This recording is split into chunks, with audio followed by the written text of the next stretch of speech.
dipaksa layani pria hidung belang oleh suami. Hai semuanya, Assalamualaikum. Semoga kalian semua dalam keadaan sehat ya. Terima kasih banget udah mampir ke cerita Ainun. Di sini, kita bakal ngobrolin kisah-kisah hidup yang gak cuma seru, tapi juga penuh pelajaran yang bisa bikin kita lebih kuat dan berani. Hari ini, ada cerita tentang Rani, seorang wanita yang terjebak dalam pernikahan yang penuh pengkhianatan. Tapi, yang bikin cerita ini menarik, Rani gak cuma jadi korban, dia malah bangkit dan menemukan kekuatan baru dalam dirinya. Keren banget kan? Jadi, kalau kalian suka cerita ini, jangan lupa untuk like, komen, dan subscribe ya. Biar kalian gak ketinggalan cerita-cerita seru dan inspiratif lainnya. Selamat nonton dan semoga cerita ini bisa memberikan sedikit cahaya buat kalian. Rani Astuti menghela napas panjang saat menyelesaikan lipatan terakhir dari tumpukan pakaian kotor yang sejak kemarin belum sempat ia urus. Hari itu, matahari Bekasi bersinar garang meski waktu baru menunjukkan pukul 9 pagi.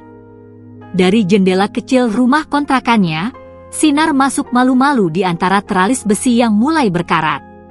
Rumah itu tak besar, hanya 2 kamar sempit, 1 ruang tengah, dan dapur kecil yang juga berfungsi sebagai ruang makan sekaligus ruang cuci. Tapi bagi Rani, rumah mungil itu adalah surga. Tempat ia dan Dimas, suaminya, menambatkan cinta dan janji akan bahagia bersama. Rani adalah perempuan sederhana. Ia bukan sarjana, bukan anak orang kaya, bukan pula wanita yang gemar berdandan dan bersolek. Ia hanya lulusan SMA yang dulunya bekerja sebagai kasir di sebuah minimarket waralaba di dekat terminal. Sejak kecil, hidupnya keras. Ayahnya meninggal dunia karena serangan jantung saat ia baru berusia 15 tahun. Ibunya kemudian bekerja sebagai pembantu rumah tangga demi membiayai sekolah Rani dan adik bungsunya, Rika.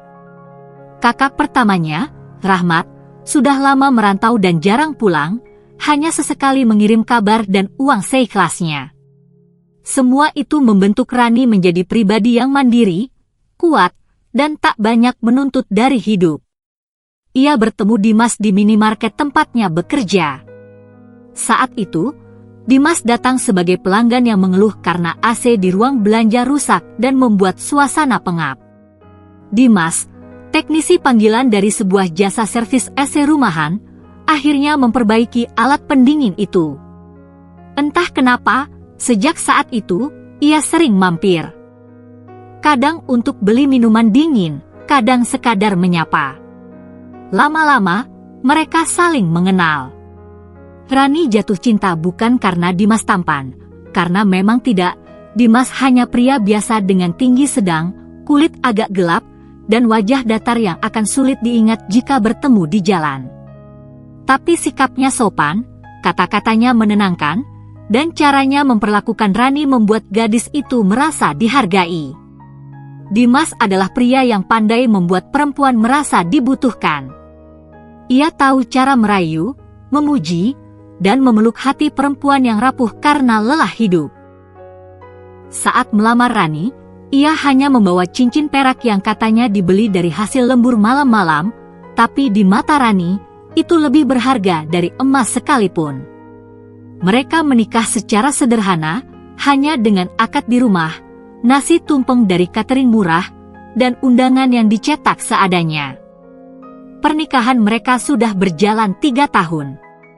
Rani berhenti kerja atas permintaan Dimas, karena suaminya ingin ia fokus di rumah. Biar aku saja yang kerja, kamu istirahat. Capek kerja terus, ya, kata Dimas waktu itu. Rani terharu, merasa dihargai sebagai istri. Padahal dalam hati, ia masih ingin membantu keuangan rumah tangga. Tapi cinta membuatnya menurut. Cinta membuatnya percaya bahwa Dimas tahu apa yang terbaik untuk mereka. Hari-hari mereka sederhana. Dimas berangkat pagi, membawa tas alat servis AC-nya, dan pulang malam. kadang pulang dengan badan bau keringat, tapi tetap membawa senyum dan cerita dari rumah ke rumah yang ia kunjungi. Rani selalu menyambutnya dengan secangkir teh hangat dan handuk bersih. Meskipun hidup pas-pasan, kadang harus meminjam ke warung tetangga sebelum tanggal gajian Dimas cair, Rani tak pernah mengeluh. Ia percaya, selama cinta ada, semua bisa dihadapi bersama. Namun, belakangan, ada yang berbeda. Dimas semakin jarang pulang tepat waktu. Ia sering berkata ada panggilan servis malam, bahkan di akhir pekan. Ponselnya selalu dalam mode diam, dan bila berdering, Dimas buru-buru mengangkatnya sambil menjauh. Rani tak langsung curiga, ia pikir Dimas sedang sibuk, sedang menabung untuk masa depan mereka. Tapi malam-malam panjang tanpa kabar mulai menumbuhkan perasaan aneh di hati Rani. Ia mencoba mengusir prasangka, mencoba meyakinkan diri bahwa suaminya adalah lelaki baik. Lelaki yang dulu berkata, "Aku kerja banting tulang bukan buat kaya, tapi buat kamu nyaman." Namun, rasa nyaman itu kini mulai memudar. Rani mulai merasa seperti tinggal bersama orang asing. Pelukan Dimas terasa kosong, tatapannya kadang menghindar, dan sapaan hangatnya kini hanya basa-basi yang terlambat datang. Dan Rani tidak tahu bahwa semua perhatian yang ia kira cinta, semua janji yang ia genggam erat sebagai pegangan, selama ini hanya topeng. Topeng yang Dimas pakai agar ia bisa tetap disebut suami baik, agar rumah tangga ini terlihat utuh, padahal hatinya sudah lama pergi. Dimas menyimpan sesuatu yang gelap, sesuatu yang akan mengubah hidup Rani selamanya. Dan cinta yang Rani tahu, ternyata bukan cinta yang sebenarnya. Pagi itu, seperti biasa, Rani menyiapkan sarapan dengan menu sederhana, nasi putih, telur dadar, dan sambal terasi yang ia ulek sendiri. Tangannya bergerak otomatis, seolah tubuhnya sudah hafal rutinitas itu meski hatinya tidak lagi seutuh dulu. Di meja makan, 2 piring sudah ia tata, lengkap dengan 2 gelas air putih. Tapi hanya satu yang akan terisi hari ini, lagi-lagi, Dimas tidak pulang semalam. Sudah 4 kali dalam sebulan Dimas tidak pulang tanpa kabar. Dan setiap kali itu terjadi, Rani hanya bisa duduk di ruang tamu hingga larut, memeluk ponsel yang sunyi dari pesan. Ia menunggu sambil menyulam harapan bahwa suaminya baik-baik saja. Tapi harapan itu kini mulai menipis. Pagi ini, matanya bengkak karena menangis semalaman. Tapi ia tetap berdiri, tetap melanjutkan rutinitas seolah semuanya masih baik-baik saja. Dimas pulang jam 11 siang, dengan mata sembab dan jaket lusuh yang bau asap rokok. Langkahnya gontai, dan ia langsung masuk kamar tanpa menegur Rani sama sekali. Rani mengikuti dari belakang, mencoba tetap tenang. "Mas, kamu dari mana semalam?" tanyanya pelan. "Servis AC." Lembur, jawab Dimas pendek, tanpa menoleh. Ia mencopot jaket lalu membaringkan diri di kasur tanpa mencuci muka, tanpa ganti baju. "Kenapa nggak kabarin?" lanjut Rani, mencoba menahan nada kecewa. "Capek, Ran. Jangan nanya-nanya mulu, ya." "Aku kerja buat siapa coba?" Suara Dimas meninggi, membuat Rani mundur perlahan. Dulu, Dimas adalah pria yang lembut. Ia selalu mengusap kepala Rani tiap kali marah. Tapi sekarang, suaranya sering meledak. Nada bicaranya berubah kasar, seperti orang yang tak lagi peduli. Dan yang paling membuat Rani bingung, Dimas kini selalu meminta uang. Padahal selama ini, Dimas yang menafkahi rumah tangga mereka. Tapi sejak 2 bulan terakhir, ia kerap meminjam uang dari Rani. Jumlahnya tidak besar, kadang 50.000, kadang 100. Awalnya Rani tak berpikir macam-macam. Ia hanya berpikir Dimas mungkin butuh tambahan untuk ongkos atau beli alat servis. Tapi belakangan, permintaan itu semakin sering, bahkan ketika Rani sendiri mulai kesulitan mengatur uang belanja. "Ran, ada duit nggak?" "100 aja, besok aku ganti," begitu kata Dimas suatu malam sambil memainkan ponselnya. "Buat apa, Mas?" tanya Rani hati-hati. "Ya buat kerjalah. Buat beli bensin." "Kamu kok cerewet banget sih sekarang?" Rani hanya mengangguk, lalu menyerahkan uang yang ia sisihkan dari sisa belanja minggu lalu. Tapi malam itu, ia tak bisa tidur. Perasaan aneh mulai menyelinap. Ia ingat, minggu lalu Dimas juga minta uang.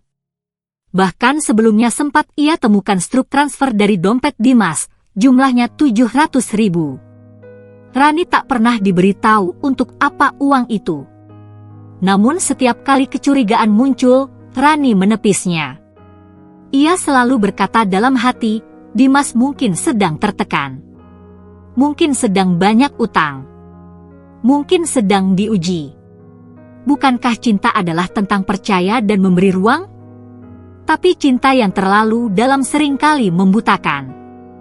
Membuat seseorang bertahan di tengah luka hanya karena takut kehilangan. Dan itulah yang Rani alami. Ia terus membela Dimas, bahkan ketika perlakuannya mulai menyakitkan.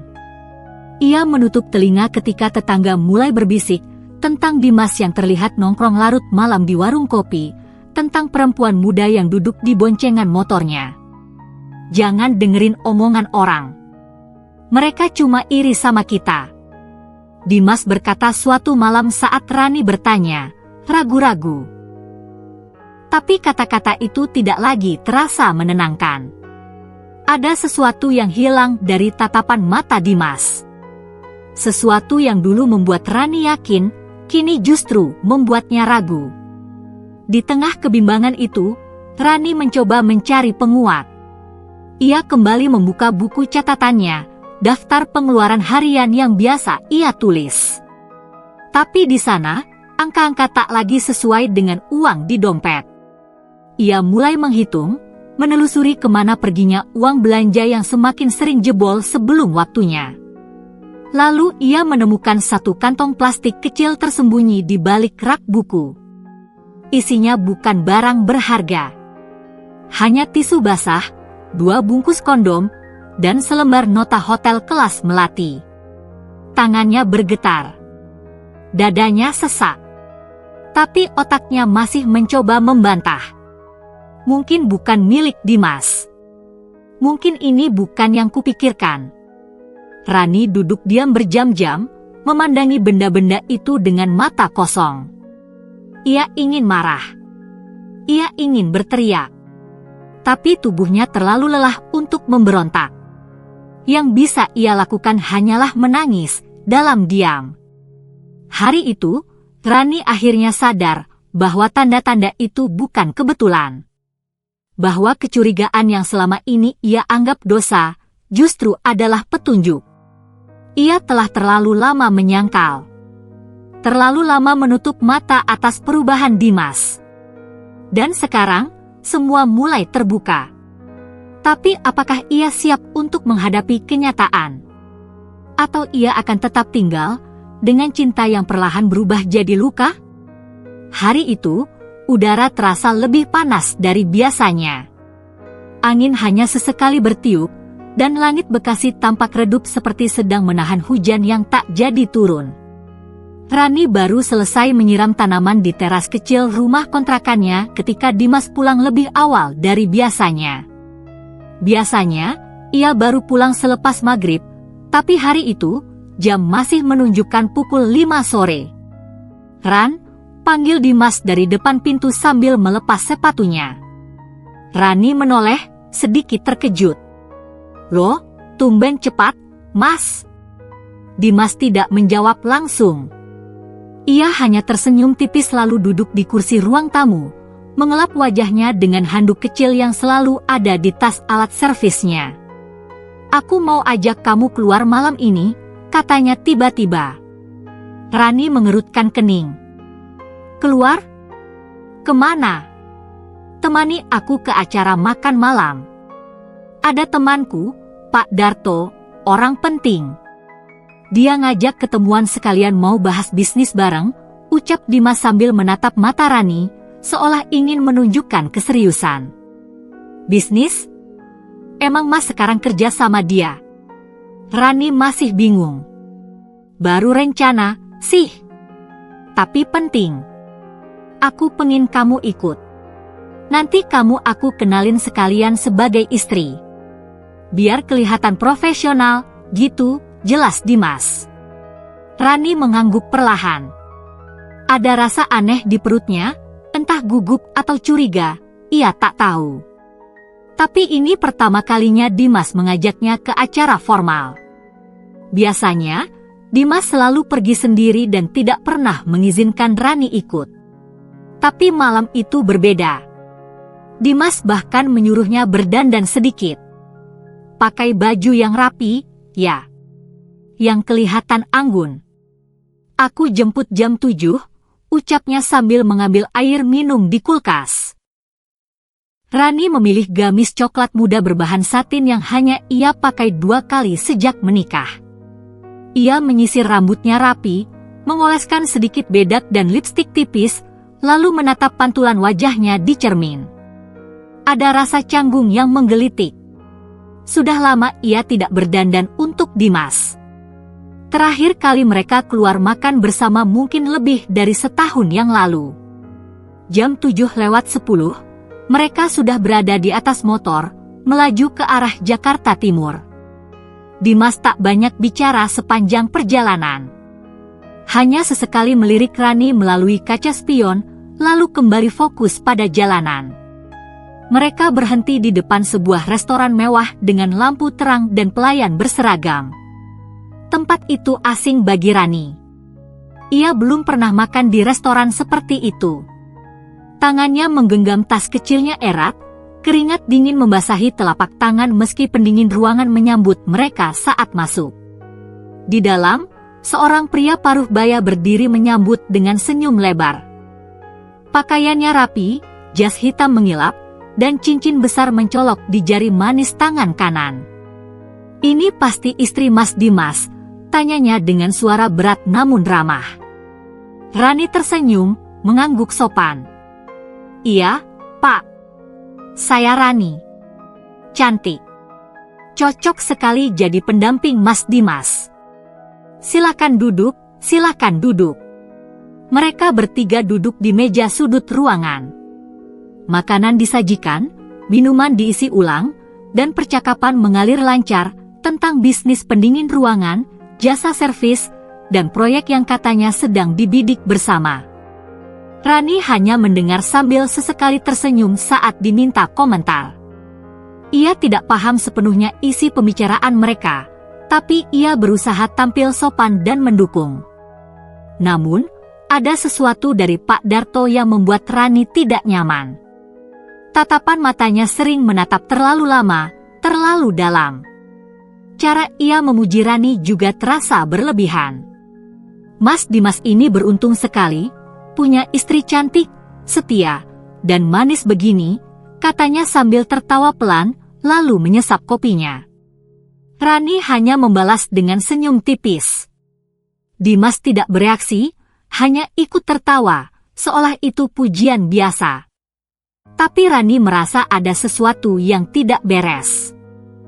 Ketika makan malam selesai dan mereka berpamitan, Pak Darto meraih tangan Rani untuk bersalaman.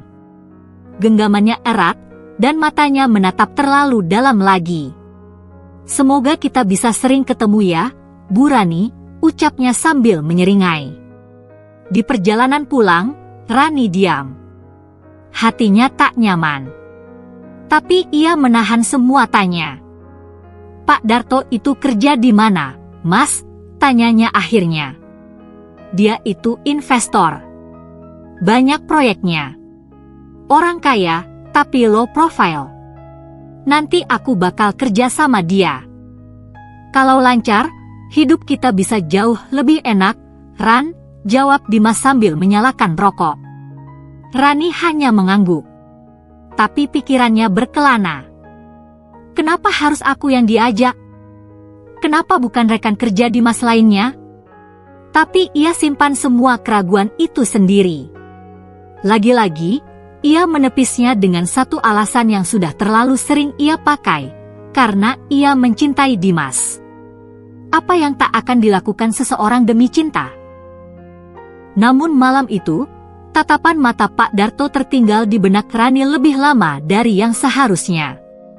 Ia belum tahu bahwa perkenalan itu bukanlah awal rezeki, melainkan awal dari kehancuran yang pelan-pelan mengintainya dari balik senyum seorang pria asing. Malam itu, langit tampak seperti ikut meratap. Awan hitam menggantung berat, dan suara petir menggelegar di kejauhan. Rani duduk di kursi kayu ruang tamu, tubuhnya menggigil bukan karena dingin, tapi karena firasat buruk yang entah kenapa tak juga mau pergi sejak makan malam tempo hari. Dimas datang membawa satu set baju baru, masih terlipat rapi dalam kantong belanja.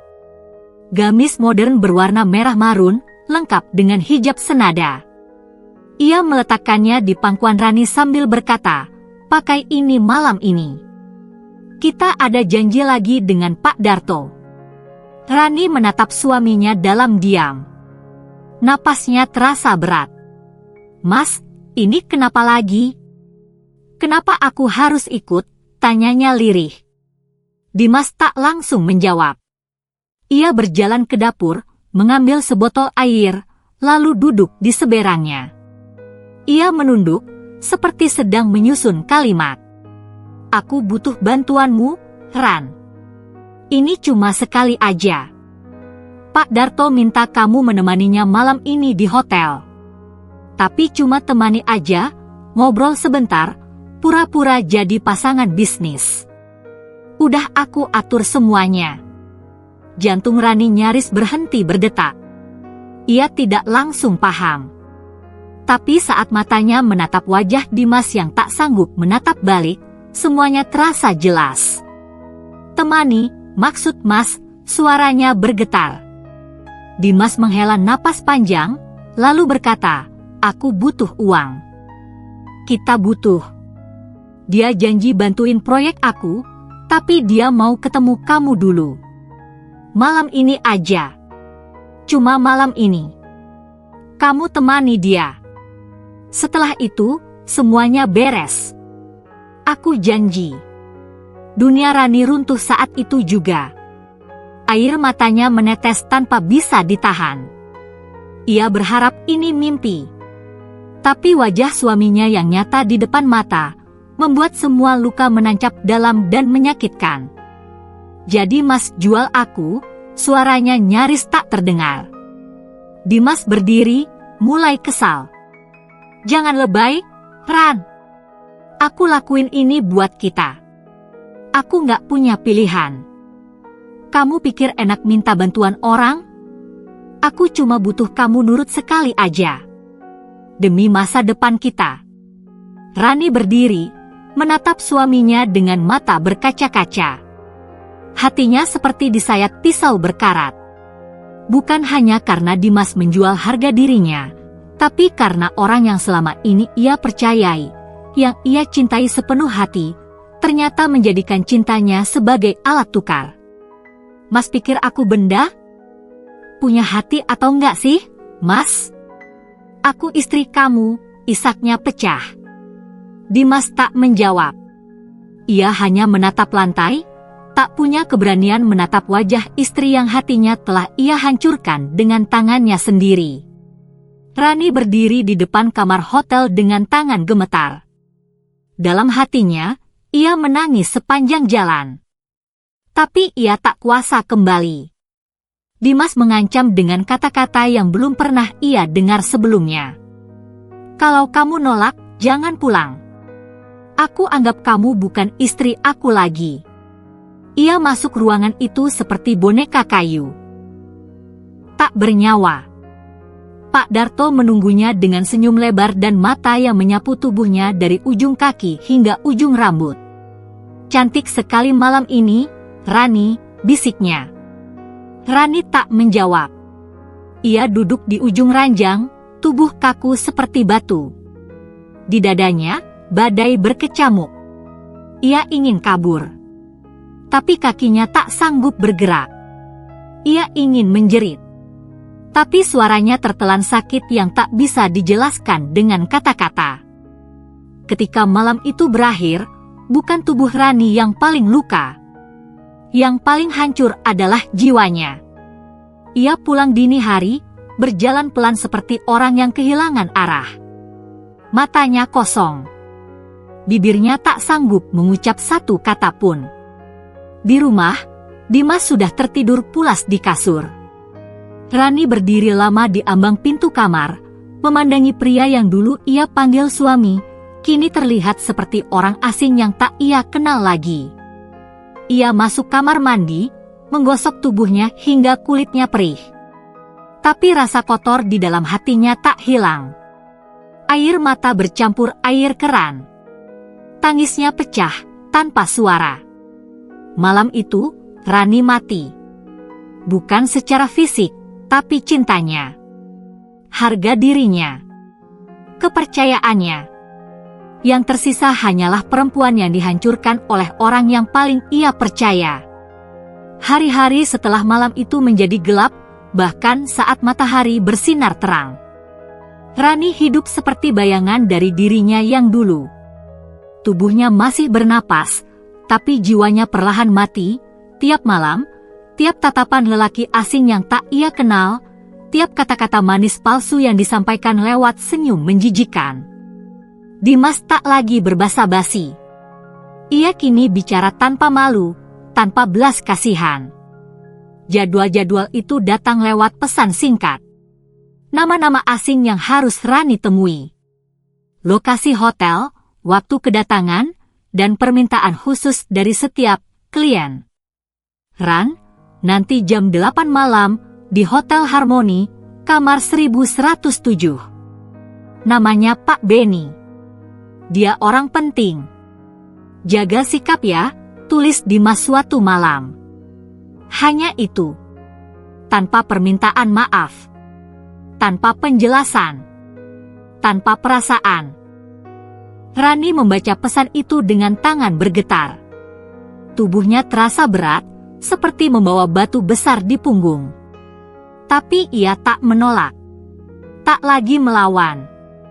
Ia tahu, jika ia bicara, Dimas akan kembali berteriak, atau bahkan mencampakkannya sepenuhnya. Ia takut. Bukan hanya pada Dimas, tapi juga pada dunia yang kejam pada perempuan sepertinya. Siapa yang akan percaya? Siapa yang akan membela? Ia hanya seorang istri, yang katanya seharusnya patuh pada suami. Tak banyak orang yang mau tahu lebih dalam. Mereka lebih suka menghakimi daripada mengerti. Di dalam kamar hotel itu, Rani berdiri mematung di depan cermin besar. Ia memandangi wajahnya sendiri. Matanya sembab. Pipinya tirus. Senyum yang dulu mudah ia beri, kini tak lagi punya tempat di wajahnya. Cantik kamu malam ini, suara lelaki di belakangnya mengagetkan. Rani tidak menjawab. Ia hanya memejamkan mata, menahan napas panjang, berharap waktu bisa dipercepat, berharap semua ini hanya mimpi buruk yang akan segera usai saat ia bangun. Tapi ia tidak bangun. Karena ini nyata. Dan tiap malam, mimpi buruk itu datang lagi dan lagi, dalam wujud pria-pria yang membayarnya untuk sesuatu yang tak bisa dibeli, kehormatan, harga diri, dan luka yang tak kasat mata. Di rumah, ia diam. Ia tetap memasak. Ia tetap mencuci. Ia tetap melipat pakaian Dimas dan menyiapkan kopi hitam kesukaannya tiap pagi. Seolah tidak ada apa-apa. Padahal hatinya berdarah tiap kali melihat pria itu duduk santai menonton televisi, atau tertawa menelpon seseorang di ruang tamu. Kadang ia ingin berteriak. Kadang ia ingin membakar rumah itu. Kadang ia ingin menghilang. Tapi mulutnya bungkam. Karena ia tahu, suara perempuannya tak akan didengar. Ia takut dunia tahu. Takut disebut istri tak tahu diri.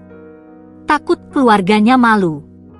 Takut anak-anak kecil di lingkungan rumahnya kelak menunjuk dan berkata, "Itu perempuan yang dulu suka keluar malam," katanya pelacur. Jadi ia diam. Tangisnya ditelan malam. Lukanya dikubur di balik hijab yang tetap ia pakai dengan rapi, walau hatinya compang-camping. Ia mulai sulit tidur. Mimpi-mimpi buruk datang menghampiri. Tubuhnya menggigil tiap mendengar dering pesan masuk. Ia bahkan sempat berdiri di pinggir rel kereta, menatap kereta yang melintas dengan tatapan kosong. Tapi ia tak melompat. Karena di ujung hatinya yang sudah remuk, masih ada secuil harapan kecil bahwa suatu hari, entah kapan, semuanya akan berakhir. Entah bagaimana, ia bisa bebas. Bisa kembali menjadi dirinya yang dulu. Menjadi Rani yang sederhana, yang bahagia hanya dengan duduk bersama suami di beranda sambil menyeruput teh hangat. Tapi untuk saat ini, Rani hanya bisa menahan semua derita itu dalam diam. Menangis dalam bayang-bayang malam. Dan berdoa, meski suaranya hanya bergema di dalam dada, agar Tuhan tak tutup mata pada perempuan seperti dirinya. Pagi itu, hujan turun pelan-pelan di luar jendela, seolah langit ikut menumpahkan air mata yang sudah tak sanggup lagi ditahan. Rani duduk di meja makan, memandangi secangkir kopi yang tak disentuh. Aroma kopi hitam pekat itu biasanya membuatnya tenang, tapi pagi ini, ia hanya merasa mual. Dimas sudah berangkat sejak fajar. Katanya ada urusan mendesak dengan rekan bisnis barunya. Tak lupa ia tinggalkan sebuah amplop di meja, berisi lembaran rupiah yang semestinya jadi tanda cinta dan tanggung jawab seorang suami. Tapi bagi Rani, itu hanya sisa dari kehormatannya yang dicabik-cabik. Saat membersihkan kamar, ponsel Dimas tertinggal di atas kasur. Tak terkunci. Rani tak pernah punya niat membuka, tapi pagi itu, ada dorongan aneh yang membuat tangannya bergerak sendiri. Ia buka galeri. Dan di sanalah, dunia yang sudah remuk, kini hancur berkeping-keping. Puluhan foto. Dimas tersenyum, tertawa, memeluk erat seorang perempuan muda berambut panjang. Mereka makan malam romantis, liburan ke pantai, bahkan ada satu foto saat Dimas memakaikan gelang emas ke pergelangan tangan perempuan itu dengan tatapan penuh cinta. Tatapan yang tak pernah lagi ia lihat ditujukan padanya. Rani menahan napas. Tangannya gemetar saat membuka folder lain yang tersembunyi di dalam album tersembunyi bernama Kita. Isinya jauh lebih menyakitkan. Bukti penginapan mewah, tiket konser, transferan rekening dengan nominal besar, semua atas nama perempuan itu. Uang yang ia peroleh dari menjual luka, dari menahan rasa jijik setiap malam, dipakai oleh Dimas untuk memanjakan selingkuhannya. Rani terdiam lama.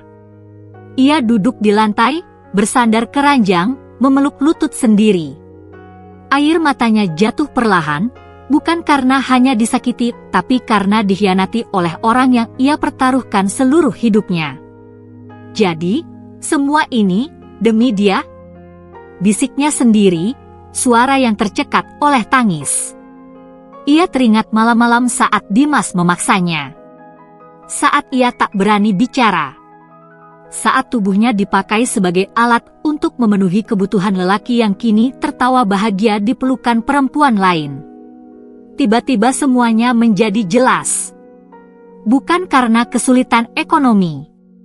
Bukan karena darurat kebutuhan. Tapi karena nafsu. Ego. Ketamakan. Dimas menjual istrinya bukan untuk bertahan hidup, tapi untuk hidup lebih mewah bersama wanita yang bukan siapa-siapa. Dan Rani hanya alat. Ia berjalan pelan ke dapur, memutar keran air, membasuh wajahnya berulang kali. Tapi air itu tak bisa membersihkan rasa hina yang kini menutupi seluruh dirinya. Rani memandangi wajahnya di cermin dapur. "Kamu ini siapa sekarang, Ran?" Tanyanya pada bayangan sendiri. Tak ada jawab. Hanya mata sayu, bibir pecah, dan wajah perempuan yang hampir tak ia kenali lagi. Hatinya bukan hanya terluka, ia nyaris tidak punya hati lagi. Dimas telah merobek seluruh lapisan cintanya. Dan kini, yang tersisa hanya luka yang terbungkus kulit. Malam harinya, Dimas pulang dengan wajah lelah atau pura-pura lelah. Ia melempar jaket ke sofa dan langsung duduk di meja makan. Ada makan malam. Rani hanya memandangi pria itu dengan pandangan kosong. "Mas," katanya pelan. "Kamu bahagia, ya?" Dimas mengangkat alis, bingung. Bahagia sama dia, yang di hotel, yang di pantai, yang kamu beliin kalung emas. Wajah Dimas langsung berubah. Mulutnya membuka, menutup, tapi tak ada kata yang keluar. "Aku lihat semua foto kalian," suara Rani datar. "Dan tahu nggak, ternyata yang paling menyakitkan itu bukan saat kamu jual aku ke laki-laki lain. Tapi saat tahu uang dari penjualan itu, kamu pakai buat manjain perempuan lain." Dimas bangkit dari kursi. "Ran, aku bisa jelasin." Rani mengangkat tangan. "Nggak usah. Aku cuma pengen tahu satu hal. Waktu kamu pertama kali bilang sayang ke aku, itu beneran, atau cuma bagian dari rencana?" Hening. Tak ada jawaban. Dan hening itu sudah cukup menjadi jawabannya. Rani masuk kamar. Ia kunci pintu dari dalam. Dan untuk pertama kalinya, ia menangis bukan karena kelemahan, tapi karena keberanian yang mulai tumbuh perlahan di dalam hatinya. Keberanian untuk tidak lagi diam. Keberanian untuk hidup, meski harus meninggalkan orang yang dulu ia cintai. Hari itu, rumah terasa seperti medan perang yang menunggu ledakan. Udara panas, bukan karena cuaca, tapi karena amarah dan luka yang menggumpal tanpa suara. Rani menyiapkan sarapan seperti biasa. Telur dadar, nasi hangat, sambal terasi kesukaan Dimas. Tapi kali ini, bukan karena cinta. Hanya karena rutinitas yang selama ini mengekangnya, kebiasaan yang lama-lama terasa seperti rantai besi di kakinya. Dimas keluar kamar dengan handuk di pundak, tubuhnya masih berembun. Ia duduk, mengambil sendok, dan mulai makan tanpa sepatah kata pun. Seolah semalam tak ada yang terjadi. Rani berdiri di seberang meja, menatapnya lama. Hatinya berdebar, bukan karena cinta, tapi karena ketakutan dan kemarahan. "Aku mau tanya sesuatu," suaranya pelan, tapi tegas. Dimas mendongak, mulutnya masih mengunyah. "Apa lagi? Niat kamu nikah sama aku dulu, karena cinta, atau karena kamu udah punya rencana jahat dari awal?" Rani menatap tajam, meski suaranya bergetar. Dimas mendengus.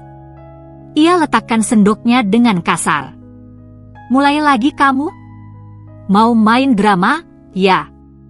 "Aku serius," Rani melangkah mendekat. "Jawab aku, Mas. Selama ini aku jadi istrimu, ngikut semua maumu, bahkan saat kamu minta aku lakuin hal paling menjijikkan sekalipun. Tapi kamu malah tidur sama perempuan lain? Pakai uang hasil aku dijual pula." Pak! Suara tamparan itu memecah keheningan. Rani terhuyung. Pipinya panas, telinganya berdenging. Tapi matanya tetap menatap pria di depannya. Bukan dengan takut, tapi dengan luka yang akhirnya meluap. "Kamu mau ngebuka aib kita kemana-mana? Mau bikin malu, hah?"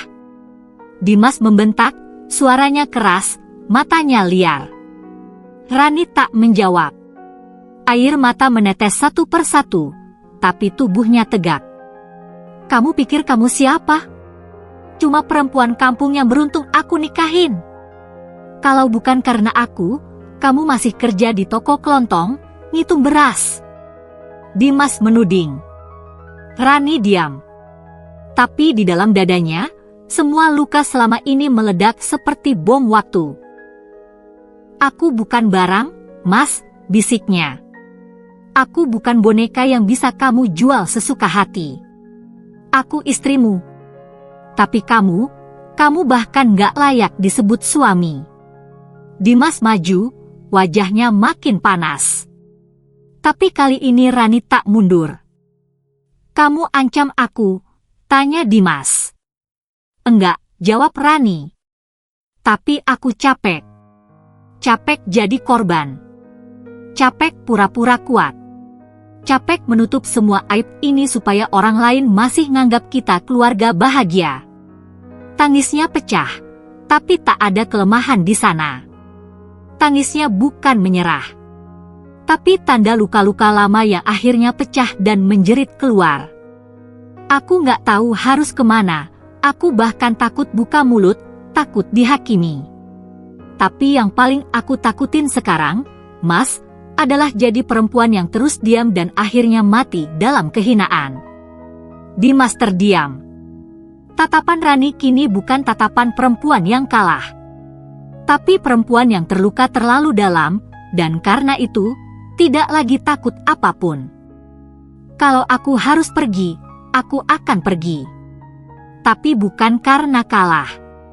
Tapi karena aku akhirnya sadar, hidup ini terlalu berharga untuk aku habiskan dengan orang yang tega menjualku."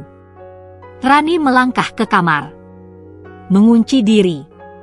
Dan untuk pertama kalinya, ia membiarkan diri menangis sepuasnya, tanpa menyalahkan dirinya lagi.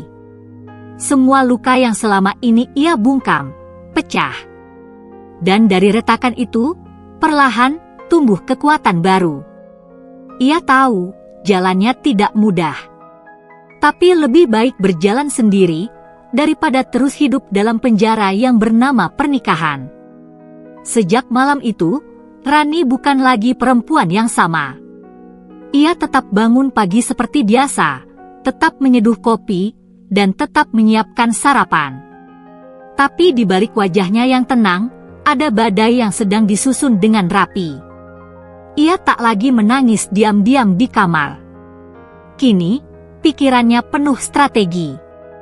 Bukan lagi untuk bertahan, tapi untuk pergi dan membongkar semuanya. Rani tahu, ia tak bisa kabur begitu saja. Dimas licik, manipulatif, dan selalu mengawasinya secara halus. Tapi Tuhan mempertemukannya dengan seseorang yang menjadi harapan baru, Bu Yani, seorang pelanggan langganan toko online kecil Rani yang suka beli kerajinan tangan dari bahan daur ulang. Mereka awalnya hanya berkomunikasi lewat WhatsApp, tapi Bu Yani mulai curiga karena beberapa kali pesanan datang terlambat dan Rani sering terdengar seperti sedang menyembunyikan sesuatu. "Rani, maaf ya kalau aku lancang," tulis Bu Yani suatu malam. "Tapi kamu gak kelihatan bahagia. Kalau kamu butuh bantuan, aku ada." Awalnya Rani tak menjawab. Tapi malam itu, saat Dimas tidur pula setelah pulang dari urusan bisnisnya, Rani memberanikan diri membalas. "Saya cuma capek, Bu. Tapi nggak tahu harus cerita ke siapa. Saya kayak hidup tapi nggak punya kendali atas hidup saya sendiri." Pesan itu jadi awal dari segalanya. Dalam beberapa minggu ke depan, komunikasi mereka makin intens. Rani akhirnya membuka sedikit demi sedikit luka yang ia simpan rapat. Ia tidak cerita semuanya, tapi cukup untuk membuat Bu Yani sadar bahwa hidup Rani berada dalam bahaya. "Aku punya teman di lembaga bantuan perempuan, Ran. Mereka bisa bantu. Tapi kamu harus kuat, ya? Dan sabar. Kita atur pelan-pelan." Dari situ, Rani mulai bergerak diam-diam. Ia membeli flash disk kecil, menyimpan semua rekaman suara, foto, dan tangkapan layar bukti kekerasan, pengkhianatan, dan transaksi mencurigakan milik Dimas. Ia juga mulai mencatat nama-nama pria yang pernah membeli dirinya sebisa mungkin, meski kadang wajah-wajah mereka hanya kabur di ingatannya yang trauma.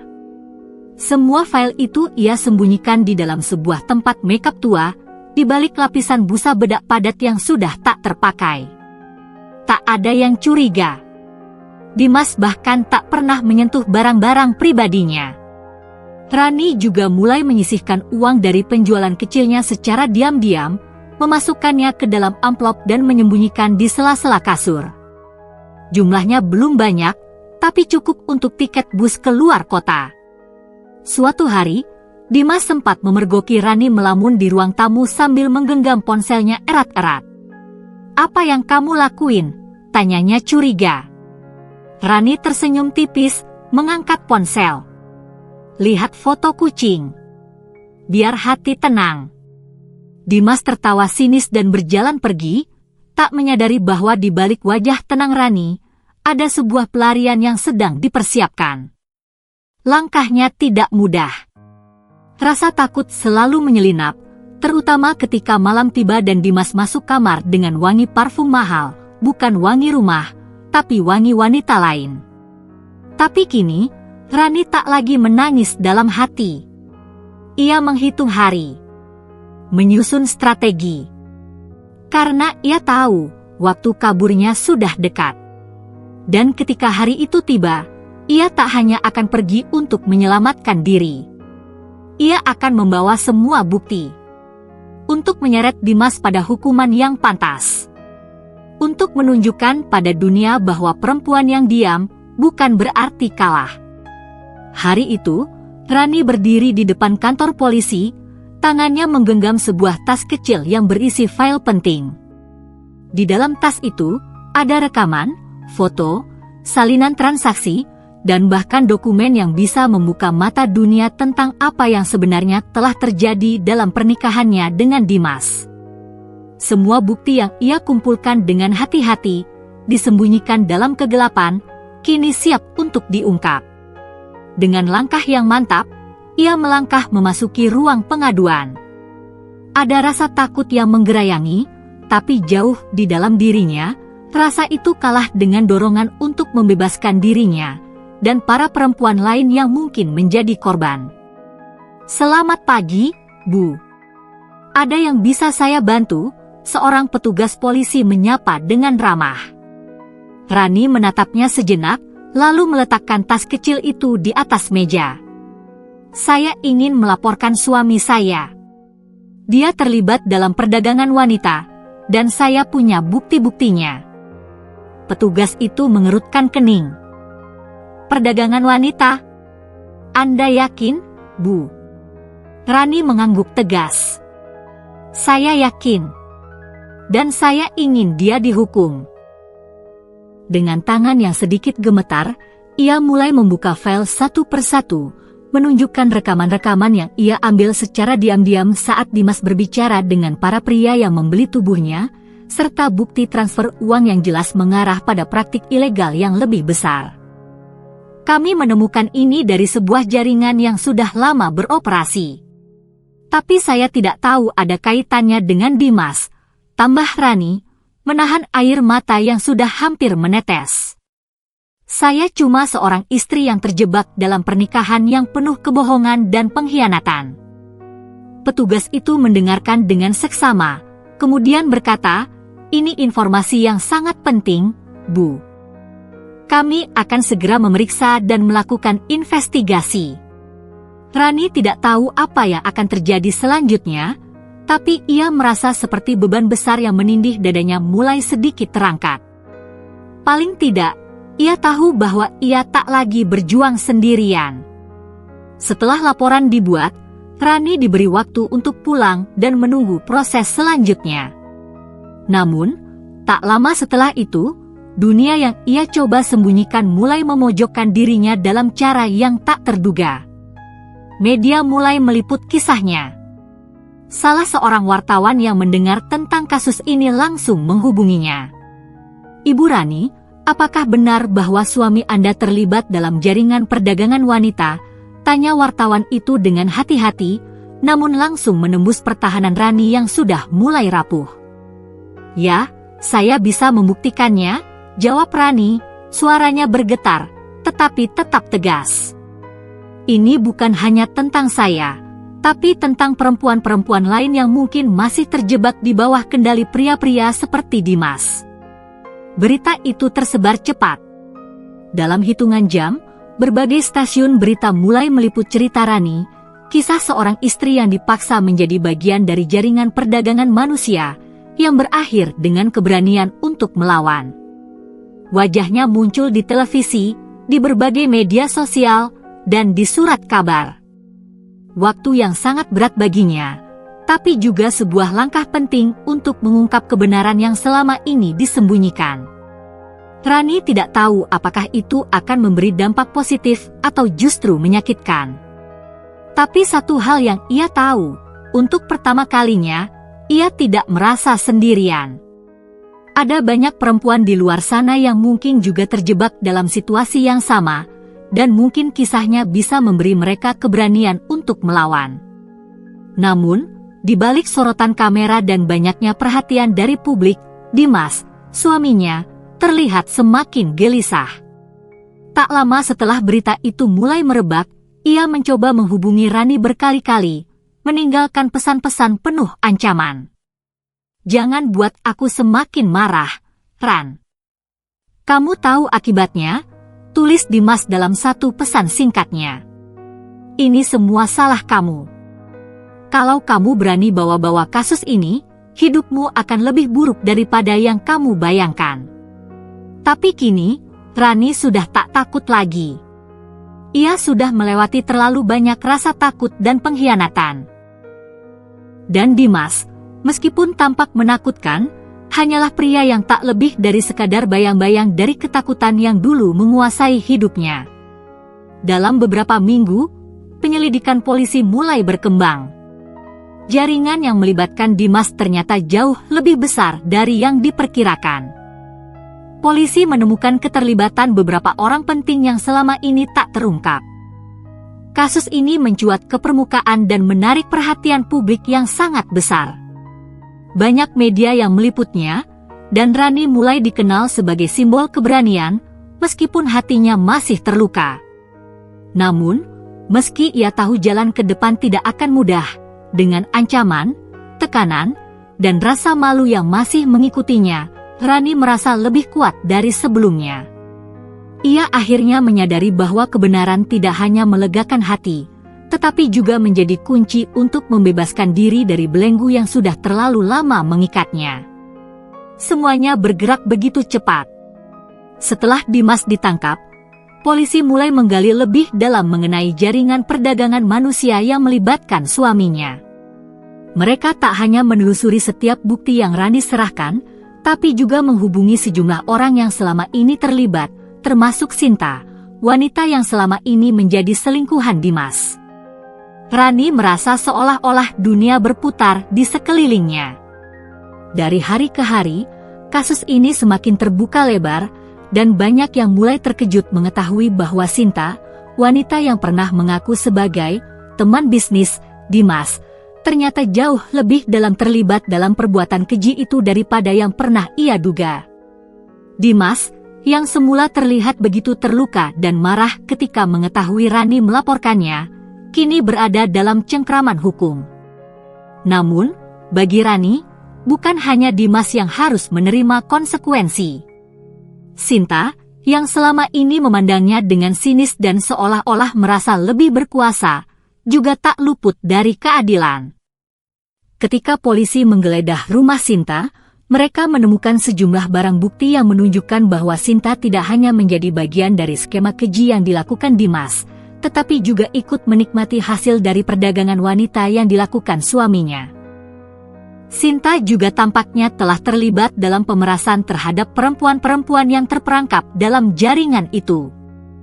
Polisi menemukan percakapan di ponsel Sinta yang mengungkapkan bagaimana ia dengan sengaja mengatur pertemuan dengan pelanggan-pelanggan Dimas dan mengambil sebagian uang yang diperoleh dari bisnis itu.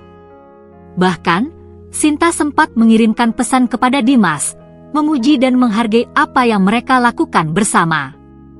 "Ini semua bisnis yang bagus, Dimas. Jangan khawatir, aku akan selalu mendukungmu," tulis Sinta dalam salah satu pesan. Namun, Rani tak merasa puas hanya melihat Sinta terjerat dalam jaringan ini. Di dalam dirinya, masih ada luka yang tak akan pernah bisa terhapus.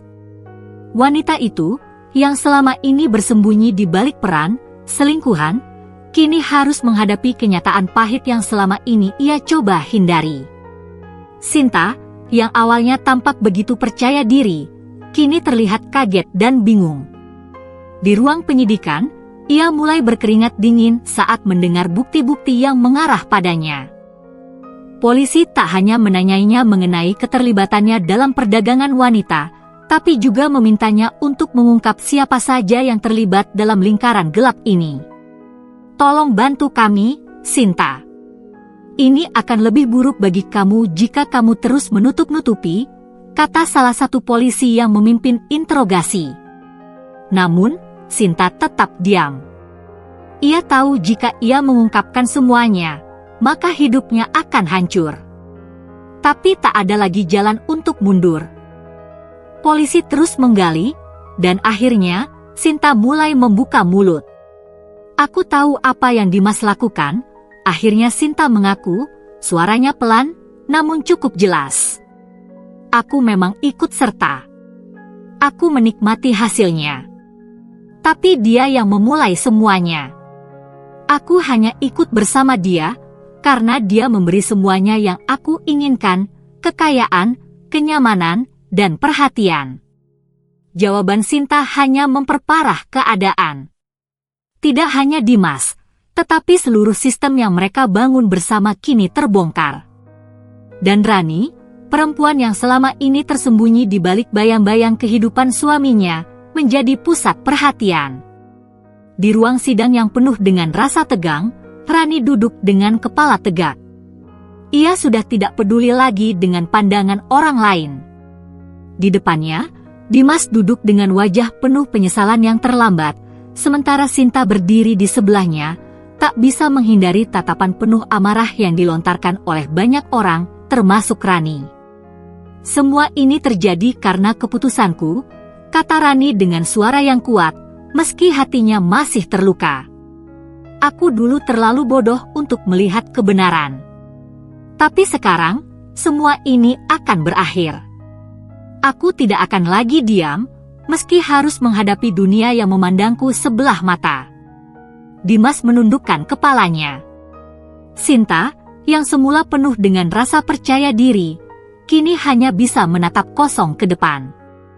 Ia tahu hidupnya akan hancur, dan ia tak bisa mengubah itu lagi. Rani melihat semuanya dengan mata yang tak pernah lagi ragu. Kini, saatnya ia mendapatkan keadilan. Bukan hanya untuk dirinya, tetapi untuk semua perempuan yang pernah menjadi korban dalam permainan busuk ini. Di luar ruang sidang, para wartawan sudah menunggu dengan penuh rasa penasaran. Berita tentang Dimas dan Sinta sudah menyebar ke seluruh media, dan kisah Rani semakin menginspirasi banyak orang. Rani tahu ini belum selesai, tapi langkahnya untuk meraih keadilan sudah mulai terlihat jelas. Di depan kamera, Rani berdiri tegak. Wajahnya mungkin masih penuh luka, tapi matanya kini berbicara dengan keberanian yang tidak pernah ia miliki sebelumnya.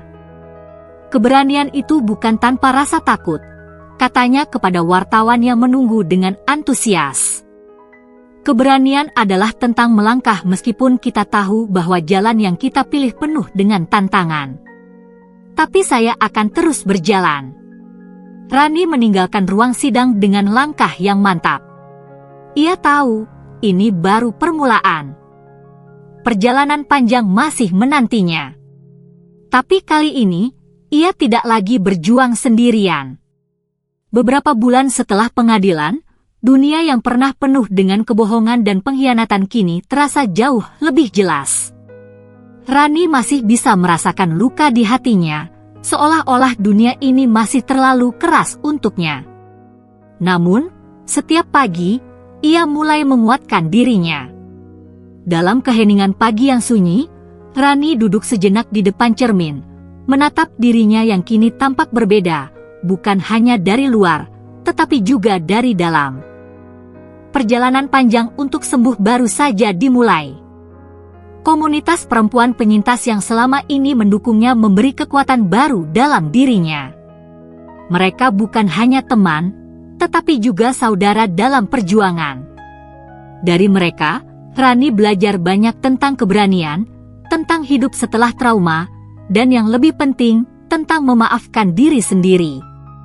Rani, kita tahu kamu kuat. Kamu bisa bangkit dari ini, kata Nia, salah satu wanita yang juga pernah menjadi korban kekerasan dalam rumah tangga. Nia adalah sosok yang selalu menguatkan Rani sejak awal, bahkan saat ia merasa dunia seolah menolaknya. Rani mengangguk. Meski masih ada rasa takut yang kadang muncul, terutama saat ia merasa dunia menghakiminya, ia tahu bahwa ini adalah saatnya untuk bergerak maju. Aku ingin memulai sesuatu, Nia. Sesuatu yang bisa membuatku merasa hidup lagi, ujar Rani, matanya yang dulu selalu kosong kini mulai menyala. Ia memutuskan untuk membuka usaha kecil-kecilan, sebuah kedai kue rumahan yang dijual secara online. Sebuah bisnis yang sederhana, tetapi memberinya ruang untuk menyalurkan kreativitas dan mengubah rasa sakit menjadi sesuatu yang lebih berarti. Dengan sedikit tabungan yang ia kumpulkan dari hasil bekerja di beberapa tempat, ditambah dengan bantuan modal dari komunitas, Rani mulai merintis langkah baru ini. Namun, membuka usaha bukanlah hal yang mudah, terlebih bagi seorang perempuan yang baru saja keluar dari bayang-bayang pernikahan yang menghancurkan. Ada rasa takut yang menyelimutinya. Takut gagal, takut ditolak, takut orang-orang akan menilai dirinya sebagai sosok yang tak berharga. Tapi, berkat dukungan dari teman-teman di komunitas, ia mulai merasa bahwa setiap langkah yang ia ambil adalah langkah menuju kebebasan. Percaya pada dirimu, Rani, kata Nia suatu hari, ketika mereka tengah duduk bersama di ruang kecil kedai kue itu. Kamu punya kemampuan yang luar biasa, dan dunia butuh tahu siapa kamu yang sebenarnya. Rani memandang kue-kue yang baru saja dipanggang. Mereka mungkin hanya sepotong kecil dalam hidupnya, tetapi bagi Rani, setiap adonan yang ia buat adalah simbol dari perjuangannya, perjuangan untuk kembali berdiri, untuk memperbaiki dirinya, dan untuk menghidupi dirinya dengan cara yang baru. Di hari pertama pembukaan kedai kue, Rani merasa gugup. Ia tidak tahu apa yang akan terjadi. Tapi ia memutuskan untuk membuka pintu kedainya dengan senyuman, meski hatinya berdebar. Pelanggan pertama yang datang adalah seorang ibu muda dengan 2 anak kecil, yang memesan beberapa kue untuk ulang tahun anaknya.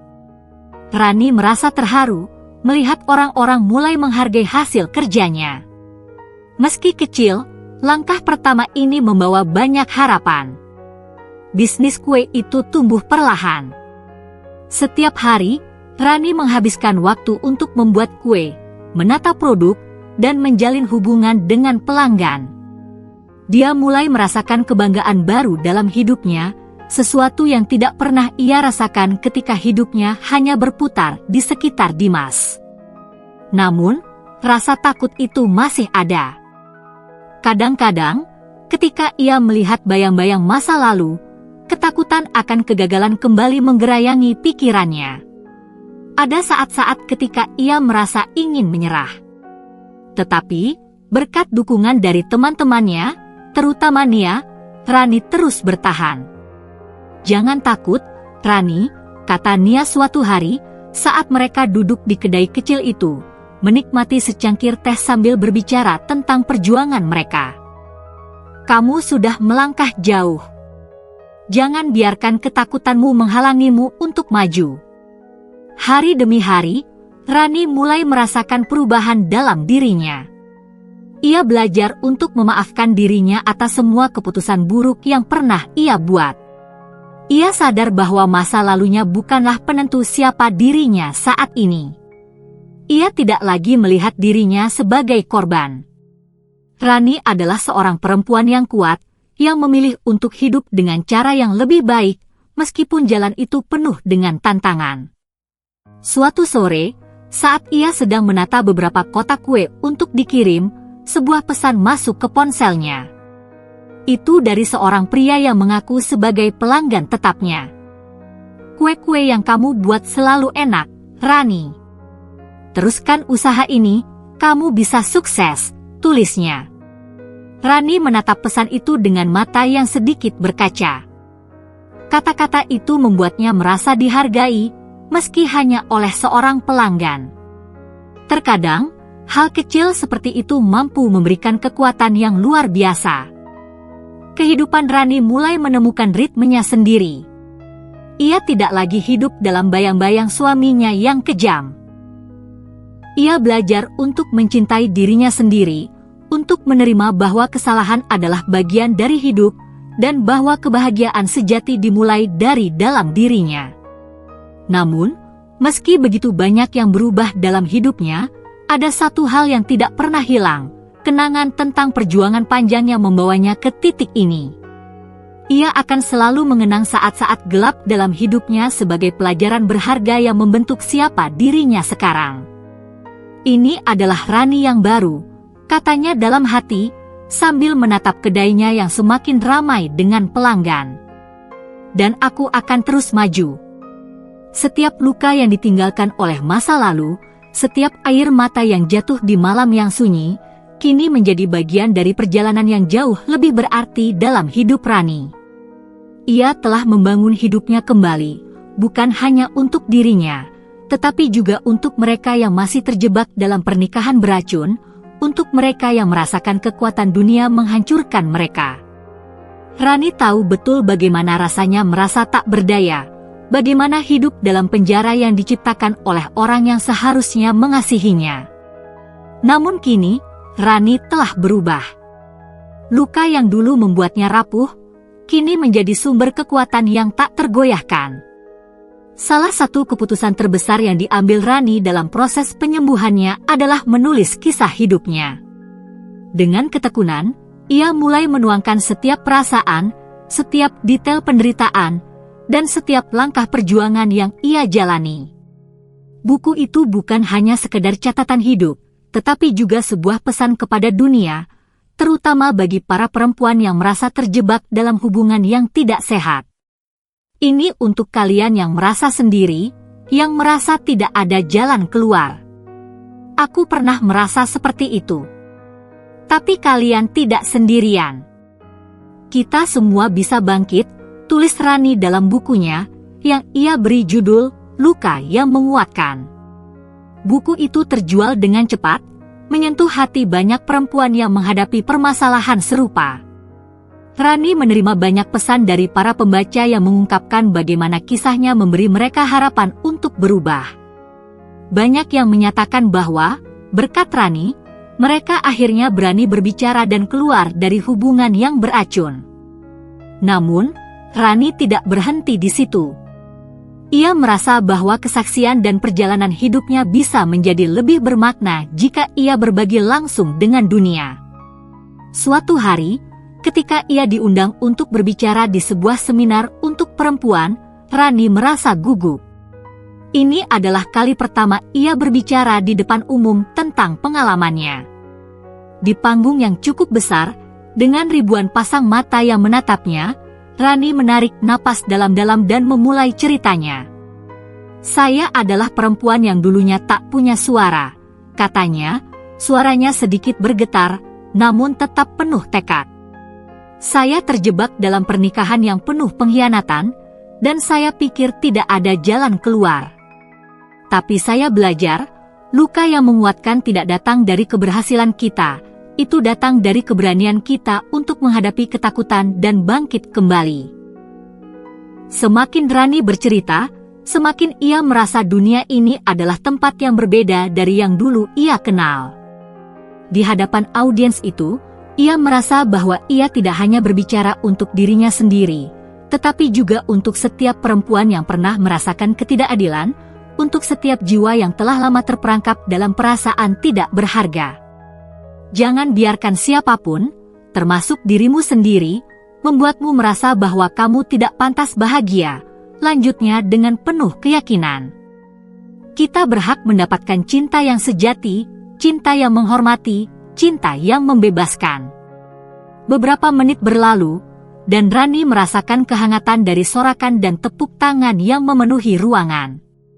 Tidak hanya tepuk tangan karena pidato yang baik, tetapi tepuk tangan yang penuh dengan rasa penghargaan dan pengakuan terhadap keberanian yang telah ia tunjukkan. Ia merasa dirinya telah menyentuh banyak jiwa, termasuk jiwanya sendiri yang lama terlupakan. Setelah seminar itu, Rani terus diminta untuk berbicara di berbagai acara.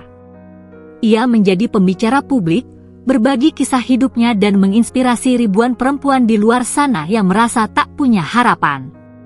Setiap kali ia berdiri di depan mereka, ia merasa seperti bukan hanya dirinya yang sembuh, tetapi juga seluruh komunitas perempuan yang ikut bersamanya dalam perjalanan ini. Suatu malam, setelah acara seminar besar di kota, Rani duduk di tepi jendela kamarnya. Pandangannya jauh, menatap lampu-lampu kota yang berkelip. Ia teringat pada masa-masa gelap yang pernah ia lalui, pada perasaan tak berdaya dan penuh kebingungan. Ia teringat pada semua pengkhianatan yang harus ia tanggung, pada rasa sakit yang seolah tak berujung. Tetapi kini, setelah semua itu, ia tahu satu hal, bahwa luka-luka itu bukanlah akhir dari hidupnya. Luka-luka itu adalah awal dari perjalanan yang lebih indah. Kini, Rani tidak lagi melihat dirinya sebagai korban dari sebuah pernikahan yang rusak. Ia melihat dirinya sebagai seorang pejuang yang telah belajar untuk mencintai dirinya sendiri, untuk meraih kebahagiaan meski dunia terkadang terasa kejam. Rani tahu bahwa setiap langkah yang ia ambil, setiap cerita yang ia bagikan, adalah untuk membantu mereka yang masih terperangkap dalam kegelapan menemukan jalan keluar. Luka yang menguatkan, gumamnya pelan. Itulah yang membuat kita menjadi siapa kita sekarang. Dan aku bangga dengan siapa aku hari ini. Rani tersenyum, merasakan kedamaian yang perlahan mengisi hatinya. Ia tahu, meski perjalanan hidupnya masih panjang, ia telah menemukan kekuatan yang sejati, kekuatan yang datang dari dalam dirinya, kekuatan yang tak akan pernah bisa dirampas oleh siapapun. Ia adalah seorang perempuan yang telah bangkit dari luka-lukanya, dan kini, ia menjadi cahaya bagi banyak orang yang sedang berjuang untuk menemukan jalannya.